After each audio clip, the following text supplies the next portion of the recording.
Oh, that's a hydrant. You gotta test them. Oh, thanks, bud. Alright, so what we're going to do is now we're on our hydrant.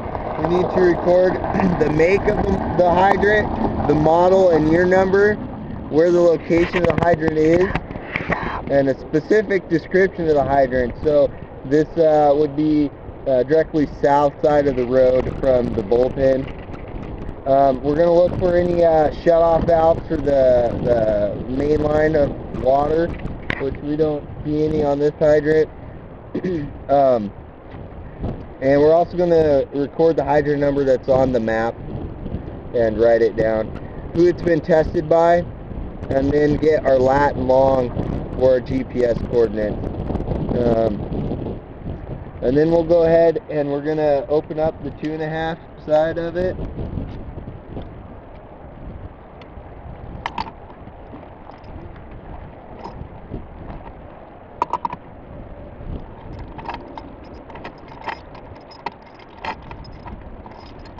So when we open up our 2.5, we're going to look for a gasket, make sure there's a gasket in place.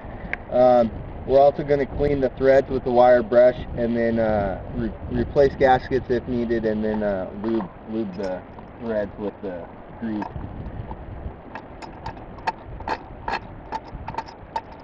We're going to do it to both sides.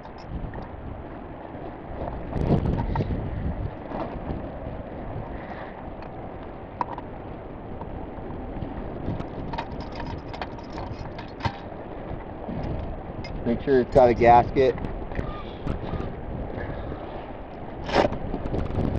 Then the first hydrant that you take is going to have your residual and static flow on it, which is going to be recorded off this gauge, which goes ahead and connects to the 2.5.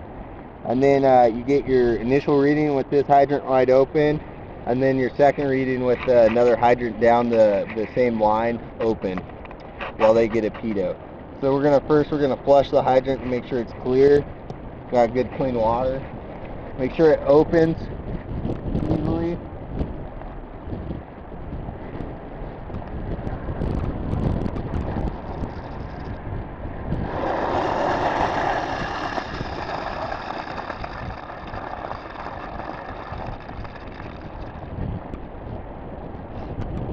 So we made sure the water was clear.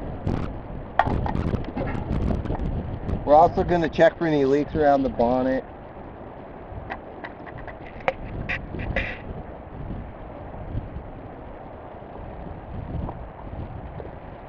And attach the static gauge to it.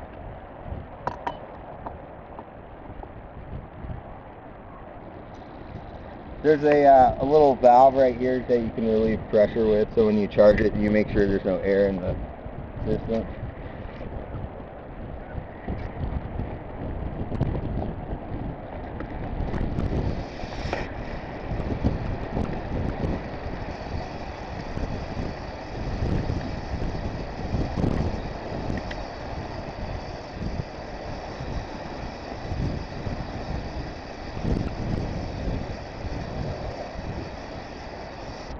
So make sure the hydrant's all the way open, shut that off.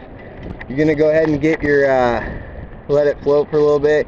You're going to get your reading, and then your downstream hydrant, once it's open and they get the pedo, you get your secondary reading. One thing you want to check on every hydrant is if there's any issues with plants, fences, anything like that that make it impossible to open or use, and then you want to record that on your form for issues that need to be filed in maintenance request list. That's pretty much it, and then we'll go do the pedo hydrant.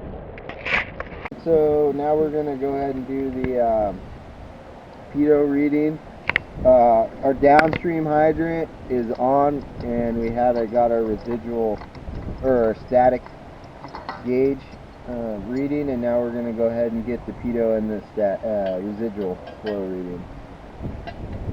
So he's recorded the make, model number, hydrant number, all the information on the sheet.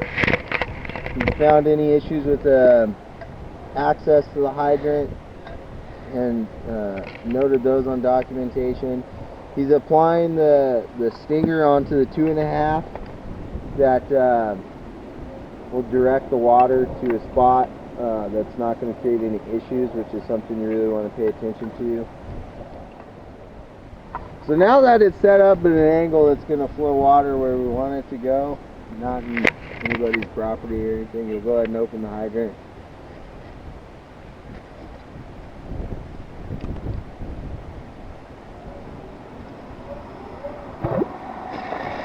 Once the hydrant's open, you want to let the guy at the residual and static hydrant know that it's all the way open so they can get their reading.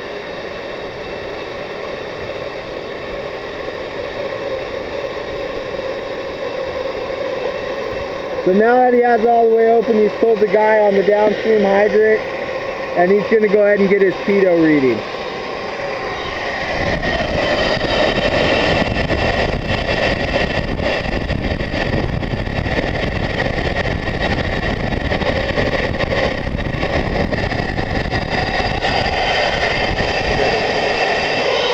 About 35.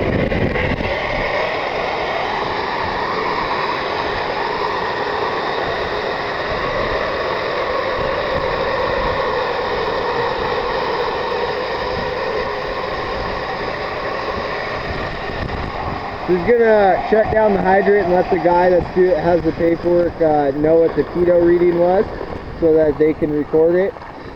And then he's gonna go through the same process and check threads on the 2.5 and grease them, replace any gaskets, and then grease the storage fitting as well.